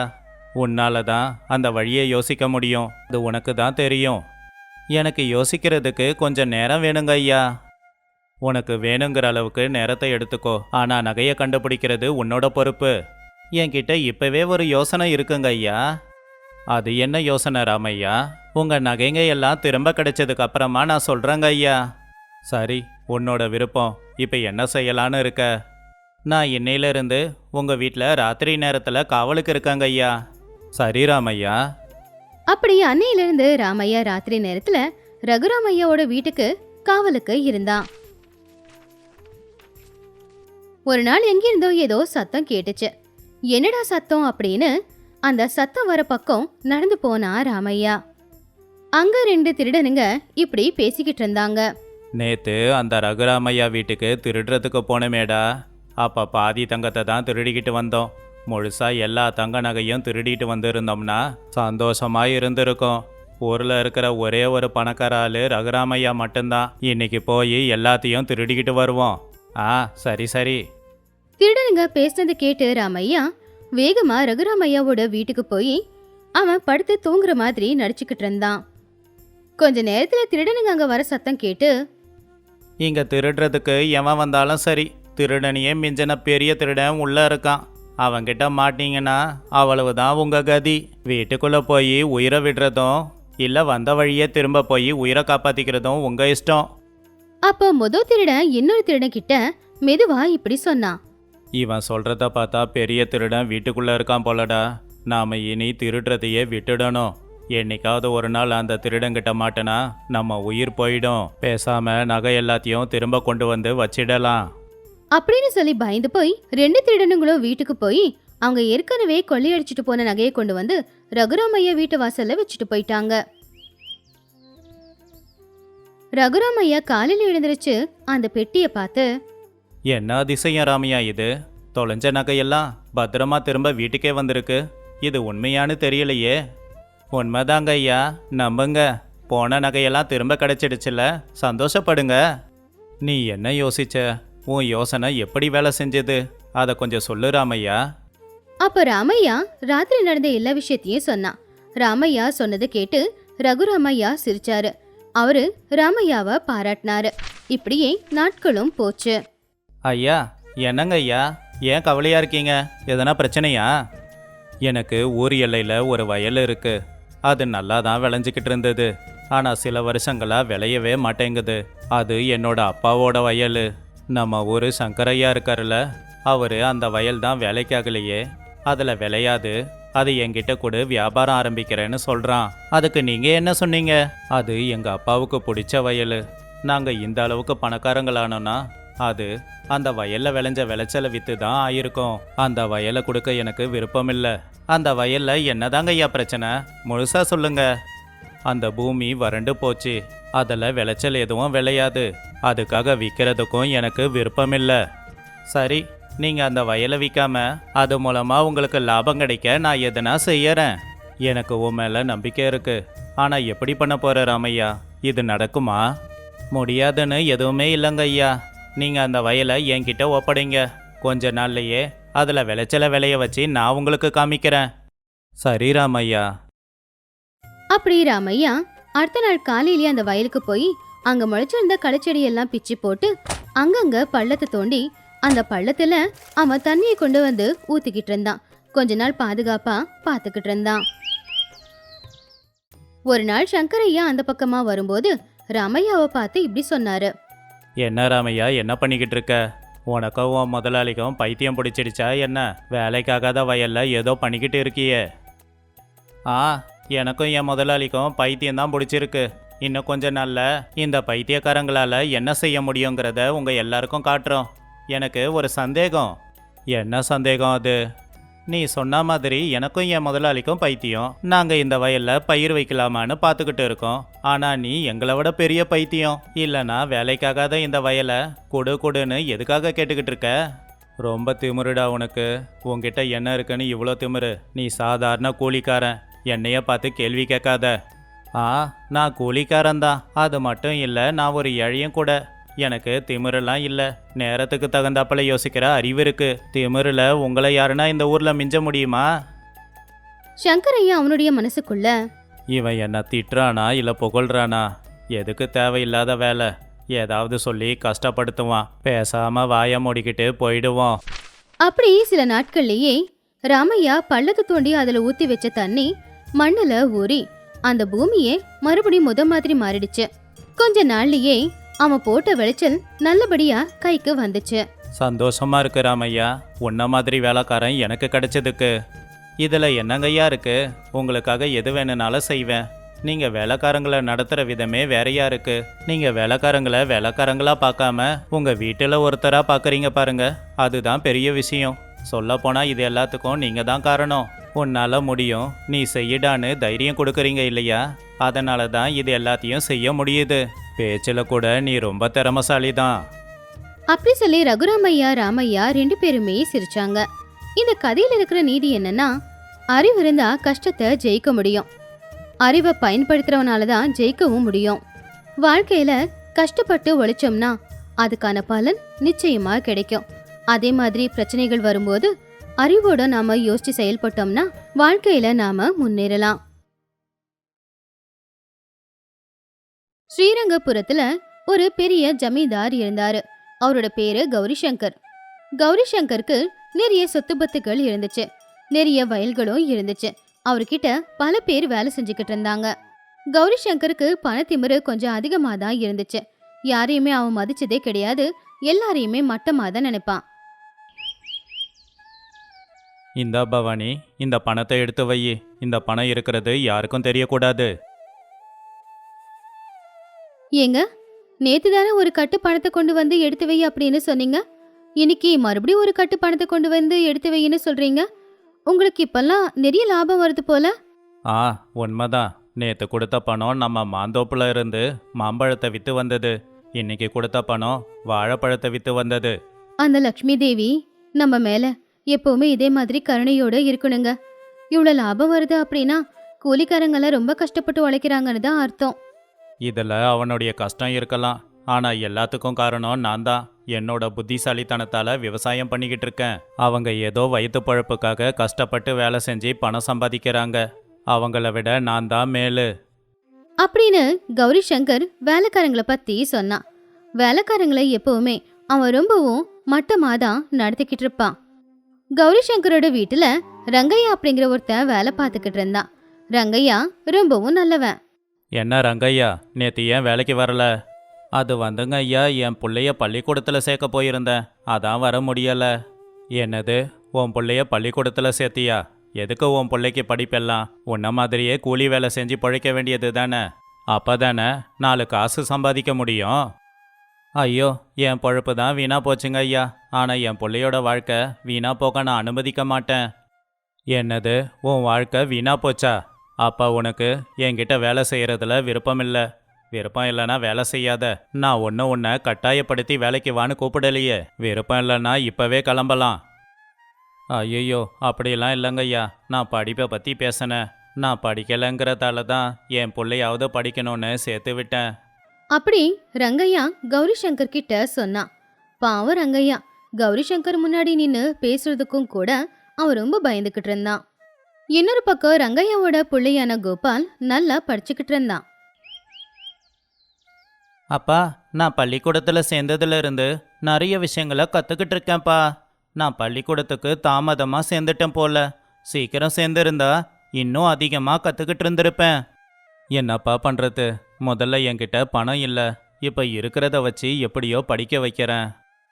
அப்பா, நீ வேலை செய்கிற இடத்த பார்க்கணுன்னு ரொம்ப நாளாக நினச்சிக்கிட்டு இருக்கேன். என்னையும் உன் கூட வேலை செய்கிற இடத்துக்கு கூட்டிகிட்டு போ. சரியான நேரம் வரும்போது நான் நிச்சயம் வேலை செய்கிற இடத்துக்கு உன்னை கூட்டிகிட்டு போகிறேன். அப்படி ரங்கையா அவனுடைய புள்ள கோபால ரொம்ப நல்லபடியா பார்த்துக்கிட்டு இருந்தான். இன்னொரு பக்கம் கௌரி சங்கர் கீழே வேலை செய்யற எல்லாரையுமே வாய்க்கு வந்தபடியெல்லாம் திட்டிக்கிட்டு இருந்தான். என்னங்க, இன்னைக்கு ரொம்ப கோவமா இருக்கீங்க போல. இந்த கூலிக்காரங்களை பார்த்தாலே கோவமா வருது. இந்த வயசான ராமையா இருக்கானே, அவனுக்கு உடம்பு முடியலையா? அதுக்காக என்கிட்ட வைத்தியத்துக்கு பணம் கேட்குறான். நான் எதுக்கு அவனுக்கு பணம் கொடுக்கணும்? அவன் என்ன எனக்கு அப்பனா இல்லை தாத்தாவா? நான் தான் அவன் செய்கிற வேலைக்கு சம்பளம் கொடுக்குறேன்ல, அது போக வைத்திய செலவுக்கு நான் ஏன் பணம் கொடுக்கணும்? அப்படி கௌரி சங்கர் வயல்ல நடந்த விஷயத்த அவன் பொண்டாட்டி பவானி கிட்ட சொன்னான். பாவம் வயசானவரு, கொடுத்திருந்தா நல்லா இருந்திருக்கும்லங்க. இன்னைக்கு சனிக்கிழமை வேற. இப்படி யாருக்காவது பண உதவி செஞ்சா நமக்கு பிடிச்சிருக்கிற சனி போயிடும்னு சொல்லுவாங்க. அதுவும் சரிதான். நான் கொஞ்சம் கூட இதை யோசிச்சு பார்க்கல. அவனுக்கு பணத்தை கொடுக்குறேன், சனி தொலைஞ்சா போதும். அப்படின்னு சொல்லி கௌரி சங்கர் அங்கிருந்து வயலுக்கு போனான். அந்த நேரத்துல ரங்கையா வீட்டுக்கு வந்தான். என்ன ரங்கையா, இன்னைக்கு பாக்குறதுக்கு ரொம்ப சோர்வா இருக்க போல. ஒன்றும் இல்லைங்கம்மா, என் பொண்டாட்டி பிறந்த வீட்டுக்கு போயிருக்கா. அதனால வீட்டில் எதுவும் சமைக்கல, சாப்பிடாமலே வேலைக்கு வந்துட்டேன். ஐயோ, அப்படியா? சரி, இப்படி வந்து உக்காரு, நான் உனக்கு சாப்பாடு கொண்டு வரேன். அப்படி பவானி சொன்னதுனால ரங்கையா தரையில உக்காந்தான். தரையில உக்காராத, இப்பதான் வேலைக்கார பொண்ணு தரையை ஈர துணியால தொடச்சிட்டு போயிருக்கா. வந்து இந்த நாற்காலியில உக்காரு. நாற்காலி எல்லாம் எதுவும் வேண்டாமா, நீங்கள் சாப்பாட்டை தட்டில் போட்டு கொடுங்க, நான் வெளியில் திண்ணையில் உட்காந்து சாப்பிட்டுக்கிறேன். அட, ஒன்னும் பரவாயில்ல ரங்கையா, உங்க ஐயா தான் வீட்ல இல்லையே, நான் சாப்பாடு பரிமாறுறேன், சீக்கிரம் சாப்பிடு. அப்படி பவானி சொன்னதுனால ரங்கையாவும் சரின்னு நாற்காலியில உட்காந்து சாப்பிட்டுக்கிட்டு இருந்தான். சரியா அந்த நேரத்துக்கு கௌரி சங்கரும் வீட்டுக்கு வந்தான். எவ்வளோ தைரியம்டா உனக்கு, நான் உக்காந்து சாப்பிட்ற நாற்காலியில் உக்காந்து நீ சாப்பிட்டுக்கிட்டு இருக்க? அப்படின்னு சொல்லி கௌரி சங்கர் ரங்கையாவை அடிக்க ஆரம்பிச்சாரு. ரங்கையா அந்த அடியை தாங்கிக்கிட்டு இருந்தானே ஒழிய ஒரு வார்த்தை சொல்லல. கௌரி சங்கர் அப்படி பண்றத பார்த்து பவானியும் பயத்துல நான் தான் உட்கார சொன்னேங்கிறதையும் சொல்லல. இப்பெல்லாம் நீ நடந்துக்கிறது சுத்தமாக சரியில்லை. உன்னை நீ பெரிய ஆளுன்னு நினச்சிக்கிட்டு இருக்க போல. உன் தாத்தா காலத்துல இருந்து வேலை செய்கிறதால உன்னை சும்மா விடுறேன், இல்லைன்னா உன்னை நான் கொன்னே போட்டிருப்பேன். பார்த்துக்க, தரையில் உட்காருடா. அப்படி கௌரி சங்கர் சொன்னதுனால ரங்கையா சாப்பாடு தட்டை எடுத்துக்கிட்டு போய் கீழே உக்காந்தான். அதுக்கப்புறமா கவலையோடவே அவன் சாப்பிட ஆரம்பிச்சான். அப்படி அந்த நாளும் முடிஞ்சு போச்சு. என்னாச்சுப்பா, ரொம்ப கவலையாக இருக்கீங்க? இன்னைக்கு நான் ஒரு பெரிய தப்பு பண்ணிட்டேன்டா. எங்கள் முதலாளி என்னை திட்டாரு, அதான் ரொம்ப கவலையாக இருக்கேன். அப்படியாப்பா, கவலைப்படாதப்பா, இனிமே அந்த மாதிரி தப்பை நீ பண்ணாதப்பா. இங்க பாரு கோபால், நீ நல்லா படிக்கணும், நல்ல வேலைக்கு போகணும், பெரிய முதலாளி ஆகணும், நிறைய பேருக்கு வேலை கொடுக்கணும். ஆனால் எப்பவும் உன்னை ஞாபகத்தில் வச்சுக்கோ, வேலைக்காரங்களை கூட குடும்பத்தில் ஒருத்தவங்களா பார்த்து வயிறார சாப்பாடு போடணும். நீ சொல்கிறபடியே நடந்துக்கிறப்பா, நீ ஒன்றும் கவலைப்படாத. அப்படி ரங்கையா அவனுடைய கவலை எல்லாத்தையுமே புள்ளைகிட்ட சொன்னான். இப்படியே நாட்களும் போச்சு. ஒரு நாள் காலையில ரங்கையா வேலைக்கு கிளம்பும்போது, அப்பா, இன்னைக்கு ஞாயிற்றுக்கிழமை, எனக்கு லீவு. அம்மாவும் வீட்டில் இல்லை, பாட்டி வீட்டுக்கு போயிட்டாங்க. நான் தனியாக இருக்க முடியாதுல்ல. ரொம்ப நாளாக நீ வேலை செய்கிற இடத்துக்கு வரேன்னு நான் கேட்டுக்கிட்டே இருக்கேன். இன்னைக்காவது நீ வேலை செய்கிற இடத்துக்கு கூட்டிக்கிட்டு போப்பா. சரி வா, ஆனால் எங்கள் ஐயா கிட்ட ரொம்ப மரியாதையாக நடந்துக்கணும். சரிங்கப்பா, நான் எல்லார்கிட்டேயும் மரியாதையாக தான் நடந்துப்பேன். அப்படி ரங்கையா அவனுடைய புள்ளையான கோபால அவன் வேலை செய்யற இடத்துக்கு கூட்டிக்கிட்டு போனான். அதாவது கௌரி சங்கருடைய வீட்டுக்கு கூட்டிக்கிட்டு போனான். அங்க கௌரி சங்கரோட புள்ளையான மகேந்திரன் வாசல்ல விளையாடிக்கிட்டு இருந்தான். யாரு இந்த பையன்? இது வரைக்கும் நான் பார்த்ததில்லையே. ஐயா, இவன் என் புள்ளங்க. ஓ, அப்படின்னா கூடிய சீக்கிரம் என் வீட்டு வேலைக்காரனாக போகிறவனா? இல்லைங்க ஐயா, இவன் நல்லா படிச்சுக்கிட்டு இருக்கான். எனக்கு நம்பிக்கை இருக்கு, இவன் நல்ல வேலைக்கு போய் எங்கள் நிலைமையை மாற்றுவான். பகல் கனவு காணாம வாயை மூடிக்கிட்டு போய் வேலையை பாருடா. அப்படி கௌரி சங்கர் சொன்னதுனால ரங்கையாவும் வேலையெல்லாம் பார்க்க ஆரம்பிச்சான். அப்போ மகேந்திரா கோபால் கிட்ட வந்தான். நாம 2 பேரும் சேர்ந்து விளையாடலாம் வா. அப்படி மகேந்திர கோபாலை கூப்பிட்டுக்கிட்டு வெளியில போனான். ஆத்தங்கரையோரமா அவங்க 2 பேரும் விளையாடிக்கிட்டு இருக்கும்போது திடீர்னு கால் வலிக்கு மகேந்திரா ஆத்துல விழுந்துட்டான். நீச்சல் தெரியாத மகேந்திர தண்ணியில முழுகிக்கிட்டு இருந்தான். அந்த விஷயத்தை தெரிஞ்ச உடனேயே பவானி, கௌரி சங்கர், ரங்கையா 3 பேரும் அங்க ஓடி வந்தாங்க. யாராவது வாங்க, மகேந்திரன் ஆத்துல விழுந்துட்டான், அவனுக்கு நீச்சல் தெரியாது, யாராவது வாங்க. அட, என்ன இது, எவ்வளோ கூப்பிட்டோம் யாரும் வரல. மகேந்திரன் மூழ்கிக்கிட்டு இருக்கான், நான் அவனை எப்படியாவது காப்பாத்தி ஆகணும். அப்படின்னு சொல்லி கோபால் ஆத்துல குதிச்சு முழுகிக்கிட்டு இருந்த மகேந்திரனை கரைக்கு தூக்கிக்கிட்டு வந்தான். அப்படி கோபால் மகேந்திரனுடைய உயிரை காப்பாத்தினான். ரொம்ப நன்றிப்பா, என் பிள்ளையோட உயிரை நீ இன்னைக்கு காப்பாத்தி கொடுத்துருக்க. இவ்வளோ சின்ன வயசுலேயே இந்த சாகசத்தை செஞ்சிருக்கன்னா நீ பெரிய ஆளு தான். 4 பேருக்கு உதவி பண்ணணும்னு எங்கள் அப்பா சொல்லிக்கிட்டே இருப்பாரு. அவர் சொன்னதை தான் நான் இன்னைக்கு செஞ்சிருக்கேன். அவர் சொன்னதால தான் நான் இன்னைக்கு மகேந்திரன் உயிரை காப்பாத்தியிருக்கேன். நீங்க நன்றி சொல்லணும்னா அவருக்கு தான் சொல்லணும். இன்னைக்கு என்னோட புள்ள உயிரோட இருக்கானா அதுக்கு காரணம் உன்னோட புள்ள மட்டும் இல்ல ரங்கையா, நீ வளர்த்த விதம்தான். நான் இது வரைக்கும் உன்னை ரொம்ப அவமானப்படுத்தியிருக்கேன். ஆனா உன் பிள்ளையால தான் இன்னைக்கு என் புள்ள உயிரோட இருக்கான். ஸ்ரீரங்கபுரம் அப்படிங்கிற ஒரு சின்ன கிராமத்துல ரமணையா தம்பதிகள் வாழ்ந்துகிட்டு இருந்தாங்க. அவங்களுக்கு 2 பொண்ணுங்க. ஆம்பளை புள்ள இல்லைங்கிறதுனால சமூகம் அவங்கள ரொம்ப மட்டமா தான் பாத்துக்கிட்டு இருந்துச்சு. ரமணையா மாதவையா அப்படிங்கிற ஒருத்தர்கிட்ட ரைஸ் மில்ல கூலி வேலை பாத்துக்கிட்டு இருந்தான். அப்போ ஒரு நாள், பத்மா, இன்னைக்கும் என்னோட முதலாளி கூலி பணம் கொடுக்கல. என்னங்க இது, இப்படி இருந்தா நாம எப்படி வாழ்றது? எனக்கும் அதான் ஒன்றும் புரியல பத்மா. பொறுமையா கேட்டா கொடுக்க மாட்டேங்கிறாருன்னு சண்டை போட்டு கேட்டேன். ஆனா 4 பேருக்கு முன்னாடி அவமானப்பட்டனே ஒழிய பணம் கிடைக்கல. என்னதாங்க நடந்துச்சு? உங்க முதலாளி ஏன் இப்பெல்லாம் இந்த மாதிரி நடந்துக்கிறாரு? வேற என்ன, நம்ம சின்ன பொண்ணு பிறந்ததுல இருந்து நமக்கு ஆம்பளை வாரிசே இல்லைன்னு எல்லாரும் கேலி பண்றாங்கல்ல, இதுவும் அந்த மாதிரி தான். நீ எதுக்கு பணம் கேட்குற? சொத்தா வாங்கி போட போற? சொத்து வாங்கி போட உனக்கு என்ன பையனா இருக்கு? பொண்ணுங்க தானே, அவங்களுக்காக எதுக்கு இவ்வளோ தவிக்கிறான்னு கேட்குறாங்க. பொண்ணுங்களா இருந்தா என்னங்க, அவங்களுக்கு கல்யாணம் பண்ணி வச்சு நகை நட்டு போட்டு அனுப்ப வேண்டாமா? பொண்ணுங்களை மட்டும் நாம பெக்கலையா? இந்த உலகத்துல பெண் குழந்தை கூட பொறுக்காம குழந்தை இல்லாம எத்தனை பேர் கஷ்டப்படுறாங்க தெரியுமா? அதெல்லாம் நமக்கு புரியுது. ஆனால் இந்த உலகத்துக்கு புரியணும் இல்லை, எப்போ யாரை எப்படி கிண்டல் பண்ணலான்னு தானே எல்லாம் காத்துக்கிட்டு இருக்காங்க. சரி, இத்தனை நாள் கூலி பணம் போனா போகுது. இனிமே நான் இங்கே வேலை செய்ய மாட்டேன். சரிங்க, இந்த ஊர்ல நமக்கு எதுவுமே இல்ல. அத்தைக்கு உடம்பு முடியாம போனப்போ மாமா ஊரெல்லாம் கடன் வாங்கியிருந்தாருல, அந்த கடனை அடைக்கிறதுக்கே நம்ம சம்பாத்தியம் எல்லாம் போய்கிட்டு இருக்கு. இப்போ நம்ம கிட்ட இருக்கிறது இந்த சின்ன குடிசை மட்டும்தானுங்க. இந்த ஊரு நமக்கு அவமானத்தை தவிர வேற எதுவுமே கொடுத்ததில்ல. இன்னும் இருட்டாகவும் இல்ல. இப்பவே இந்த ஊரை விட்டு எங்கேயாவது தூரமா போயிடலான்னு எனக்கு தோணுதுங்க. எனக்கும் அதான் தோணுது. நாம அப்படியே பண்ணலாம் பத்மா. அப்படின்னு சொல்லி அந்த தம்பதிகள் அந்த ஊர்ல இருக்கிற கொஞ்சம் பொருட்களை எடுத்துக்கிட்டு அந்த ஊரை தாண்டி வேற ஒரு ஊருக்கு பஸ்ல போய்கிட்டு இருந்தாங்க. என்னங்க, இந்த ஊருக்கு இதுக்கு முன்னாடி நம்ம வந்ததில்ல. அதனால இங்க இருக்கிற யாரையும் நமக்கு தெரியாது, அவங்களுக்கும் நம்மள தெரியாது. நாம ஒரு புது வாழ்க்கையை வாழலான்னு இருக்கோம். அதுக்கு இந்த ஊர் தாங்க சரியா இருக்கும். உண்மைதான் பத்மா. அங்க ஒரு பெரிய வீடு இருக்கு பாரு, அங்க போய் நாம எதனா உதவி கேட்கலாம்.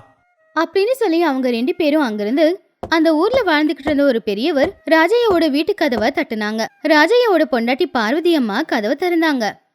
யார் நீங்க? இந்த நேரத்துல வந்து கதவு தட்டுறீங்க? உங்களுக்கு ஏதாவது உதவி தேவைப்படுதா?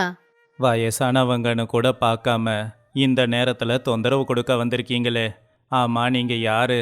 எந்த பத்திரத்துல கையெழுத்து போடணும்? காலையில வாங்க, கையெழுத்து போடுறேன். ஐயா, நாங்க இந்த ஊருக்கு புதுசு, இப்பதான் வரோம். தங்குறதுக்கு ஏதாவது இடத்த ஏற்பாடு பண்ணி கொடுங்க. நான் அங்க ஒரு குடிசை போட்டு வாழ்ந்துக்கிறேன். அப்படி ரமணையா அங்க வந்த விஷயத்த அவர்கிட்ட சொன்னப்போ ராஜையா சரி வாங்கன்னு அவங்கள உள்ள கூப்பிட்டாரு. வயிறார அவங்களுக்கு சாப்பாடும் போட்டாங்க. ஐயோ, எதுக்குமா உங்களுக்கு இவ்ளோ கஷ்டம்? பரவாயில்லம்மா, எங்க பிள்ளைங்களுக்கும் உங்க வயசுதான். அவங்க வேலை விஷயமா பட்டணம் வெளிநாடுன்னு போயிட்டாங்க. போனதுல இருந்து இப்ப வரைக்கும் இங்க வரவே இல்லை. 2 பேரும் ஆம்பளை பிள்ளைங்க. அதுவே ஒரு பொம்பளை பொண்ணு பெத்திருந்தனா எங்க 2 பேரும் கூடவே இருந்து எங்களை பார்த்துக்கிட்டு இருந்திருக்கோம். அந்த வயசான பாட்டி அப்படி சொன்னதை கேட்டு பத்மா அவருடைய சொந்த ஊரை விட்டு இங்க வந்ததுக்கான காரணம் என்னங்கிறத சொன்னான். அந்த காரணத்தை கேட்டு ராஜையா கொஞ்ச நேரம் யோசிச்சு ரமணையா கிட்ட இப்படி சொன்னாரு. எப்படியும் நீ ஏதாவது வேலைக்கு போகணும்னு நினைப்பல்ல ரமணையா? பேசாம என் ரைஸ் மில்லையே வேலை பாரு, உனக்கு ஒரு சம்பளம் கொடுக்கறேன். அப்புறம் என் வீட்டிலேயே ஒரு அறை சும்மா இருக்கு, அதில் நீங்கள் தங்கிக்கோங்க. சாப்பாட்டை பத்தி நீ ஒன்னும் கவலைப்படாத பத்மா, நீ எனக்கு வீட்டு வேலையில துணையா இரு. அப்புறம் நம்ம எல்லாருக்காகவும் நாம ஒரே சமையல் அறையில சமையல் பண்ணலாம். இங்க பாருங்க, இந்த பசங்க 2 பேரையும் நீங்களே படிக்க வைங்க. அப்படி ராஜையா தம்பதிகள் சொன்னதை கேட்டு ரமணையா தம்பதிகளும் அவங்க பிள்ளைங்களும் கூட ரொம்ப சந்தோஷப்பட்டாங்க. ஒரு நாள் ஒருவேளை சாப்பாடு சாப்பிட்றதே கஷ்டமா இருந்த நிலைமையில இருந்தவங்களுக்கு இப்ப 3 வேளையும் நல்ல சாப்பாடு கிடைக்கிறதுனால அவங்க ரொம்பவும் சந்தோஷப்பட்டாங்க. இனிமே எப்பவும் இங்கதான் இருக்க போறோம் அப்படிங்கறத நினைச்சு சந்தோஷமா படுத்து தூங்கிக்கிட்டு இருந்தாங்க.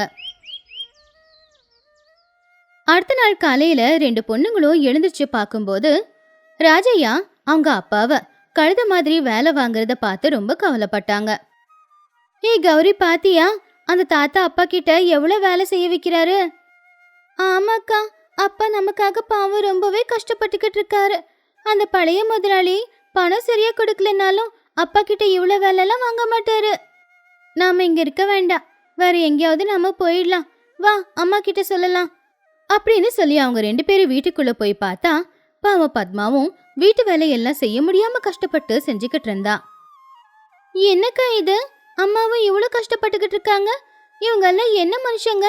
கூலி பணம் கொடுத்து 3 வேளை சோறு போடுறேன்னு சொல்லி அம்மாவையும் அப்பாவையும் கழுத மாதிரி வேலை பார்க்க வைக்கிறாங்க. அதுக்குள்ள அங்க பார்வதி அம்மா வந்தாங்க. என்னங்கடி குட்டி பிசாசுங்களா, எழுந்துச்சிட்டீங்களா? இவ்வளோ நேரத்துக்கு அப்புறம் எழுந்துச்சா எப்படி?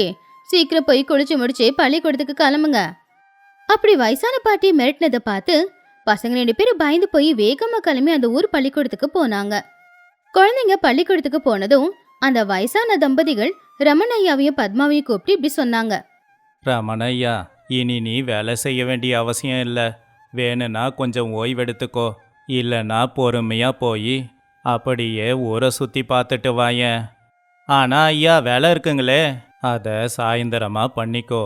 உன் பசங்க பார்க்கும்போது மட்டும்தான் நீ வேலை பார்க்கணும், மற்ற நேரத்தில் ஓய்வெடுத்துக்கலாம். இதை உன் பசங்க கிட்ட சொல்லாத. ஏமா பத்மா, இங்க வாமா, வந்து இப்படி உக்காரு. 2 பேரும் சேர்ந்து இந்த பூ மாலைய கட்டலாம். மிச்ச வேலைய பசங்க சாயந்தரம் வந்ததுக்கு அப்புறமா செய். அப்படி இல்லம்மா, அங்க எல்லா பாத்திரமும் கழுவ போட்டிருக்கேம்மா. சொன்னதை செய். பசங்க இருக்கும்போது மட்டும் வேலையே செய்ய, பசங்க இல்லாதப்போ ஓய்வெடுத்துக்கோ. அந்த வயசானவங்க ஏன் அப்படி சொல்றாங்கன்னு அவங்களுக்கு புரியலனாலும் பெரியவங்க சொல்றதுனால அவங்க 2 பேரும் அப்படியே செஞ்சுக்கிட்டு இருந்தாங்க. சாயந்தர நேரம் பசங்க வந்ததுக்கு அப்புறம் மறுபடியும் வேலை செய்ய ஆரம்பிச்சாங்க. இங்க பாருங்க பொண்ணுங்களா, அங்க பால் வச்சிருக்கேன், உங்க அம்மாவை தொந்தரவு கொடுக்காம நீங்களே பால் குடிச்சுக்கோங்க. பாத்தியா கௌரி, அப்பா அம்மா 2 பேரும் நம்ம பள்ளிக்கூடத்துக்கு போகும்போது வேலை செஞ்சுக்கிட்டு இருந்தாங்க, இப்ப வந்து பார்த்தா இப்பவும் வேலை செஞ்சுக்கிட்டு இருக்காங்க. பாவம் அப்பா அம்மா, இவங்க 3 வேளை சோறு போட்டு அப்பா அம்மாவை ரொம்ப தான் வேலை வாங்குறாங்க. ஆனா நம்மளால என்னக்கா பண்ண முடியும்? நாம இங்கிருந்து போனா மட்டும்தான் இந்த வேலையெல்லாம் செய்யாம இருக்க முடியும். ஆனா இங்கிருந்து போயிட்டா இந்த கூலி பணம், 3 வேளை சாப்பாடு, இது கூட நமக்கு கிடைக்கும் அப்படின்னு சொல்ல முடியாதுல்ல. அதனால பயமா இருக்கு. நீ சொல்றதும் உண்மைதான் கௌரி. அதனாலதான் அப்பா அம்மா 2 பேரும் ரொம்ப கஷ்டப்படுறாங்க. அவங்க நம்ம எதிர்காலம் நல்லா இருக்கணும் அப்படிங்கிறதுக்காக தான் இப்படி கஷ்டப்பட்டு உழைக்கிறாங்க. அப்பா கழுத சுமக்கிற அளவுக்கு சுமைய சுமக்கிறாரு. 4-5 பேர் சேர்ந்து செய்ய வேண்டிய வேலைய பாவம் அம்மா தனியா செஞ்சுக்கிட்டு இருக்காங்க. இந்த நிலைமை மாறணும்னா நாம நல்லா படிச்சு நாம நல்ல வேலைக்கு போகணும்க்கா. சின்ன பொண்ணா இருந்தாலும் சரியா சொல்லியிருக்க. இனிமே நாம நல்லபடியா படிக்கலாம், எல்லா வேலையிலயும் அம்மாவுக்கு உதவி செய்யலாம். அடிக்கடி மில்லுக்கு போய் அப்பாவுக்கு நாம உதவிகளை செய்யலாம். சீக்கிரமா இந்த அடிமைத்தனத்திலிருந்து அப்பா அம்மாவை நாம காப்பாத்தி ஆகணும். அப்படி அந்த 2 பொண்ணுங்களும் நல்லபடியா படிக்க ஆரம்பிச்சாங்க. பார்த்துக்கிட்டு இருக்கும்போது வருஷங்கள் நாட்கள் போன மாதிரி போயிடுச்சு. கௌரி தேவி 2 பேருமே அப்பா அம்மாவுக்கு எல்லா வேலையும் செஞ்சுக்கிட்டு இருந்தாங்க. வீட்டு வேலை, மில்லுல வேலை, இப்படி எல்லா வேலைகளையுமே கத்துக்கிட்டு இருந்தாங்க. அது மட்டும் இல்ல, நல்லா படிச்சு அவங்க நல்ல மார்க்கையும் எடுத்துக்கிட்டு இருந்தாங்க. அப்படி ஒரு அடத்தோட படிச்ச அவங்களுக்கு அவங்க படிப்பு முடிஞ்ச உடனே ஒரு அரசாங்க வேலையும் கிடைச்சது. அப்பா அம்மா, நமக்கு இந்த அடிமை வாழ்க்கையில இருந்து விடுதலை கிடைச்சிருக்கு. ஆமா, எனக்கு அக்காவுக்கு அரசாங்க வேலை கிடைச்சிருக்கு. இனிமே இப்படி மாடு மாதிரி கழுத மாதிரி உழைக்க வேண்டாம். தாத்தா பாட்டி, நீங்க எங்களுக்கு 3 வேளை சாப்பாடு போட்டீங்க. எங்க அப்பா கேட்டதை விட அதிகமா பணம் கொடுத்தீங்க. ஆனா எங்க அப்பா அம்மாவை ரொம்ப கஷ்டப்பட்டு வேலை செய்ய வச்சீங்க. நீங்க நல்லவங்க தான், ஆனா இந்த விஷயத்துல ரொம்ப கெட்டவங்க. அந்த பசங்க அப்படி சொன்னதை கேட்டு ராஜையா சிரிச்சுக்கிட்டு இருந்தாரு. நீங்க நல்லா படிக்கணுங்கிறதுக்காகத்தான் உங்க அப்பா அம்மாவுக்கு நிறைய வேலை கொடுத்தோம். நீங்க பள்ளிக்கூடம் போனதுக்கு அப்புறம் நாங்க ஓய்வும் கொடுத்தோம். கவலைப்படாதீங்க. பாத்தியா பத்மாவும் பிள்ளைங்க கிட்ட வந்த மாற்றத்தை?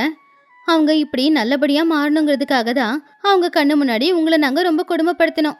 நீங்க எங்களுக்கு கடவுள் மாதிரி, எங்களை பெத்த பிள்ளைங்களா தான் பார்த்தீங்க. லீவு நாளில் ஊருக்கு வந்த உங்க பசங்க கூட எங்களை வேலைக்காரங்களா பார்க்காம கூட பிறந்தவங்களா பார்த்தாங்க. என் பொண்ணுங்க இந்த அளவுக்கு வளர்ந்துருக்காங்கன்னா அதுக்கு காரணம் நீங்க தான். இந்த நன்றி கடனை எப்படி தீர்க்க போறனோ? பெண் குழந்தையோ ஆண் குழந்தையோ அவங்க நல்லா இருந்தாதான் நாம நல்லா இருக்க முடியும். பிள்ளைங்களுக்கு அப்பா அம்மா படுற கஷ்டம் தெரியணும். அப்பதான் அவங்க கஷ்டப்பட்டு முன்னேறுவாங்க. இனி உங்க பொண்ணுங்களோட நீங்க சந்தோஷமா இருக்கலாம். நேரம் கிடைக்கும் போதெல்லாம் வந்து எங்களை பார்த்துட்டு போங்க. அப்படி அந்த வயதான தம்பதிகள் ரமணையாவோட குடும்பத்தை அங்கிருந்து அனுப்புனாங்க.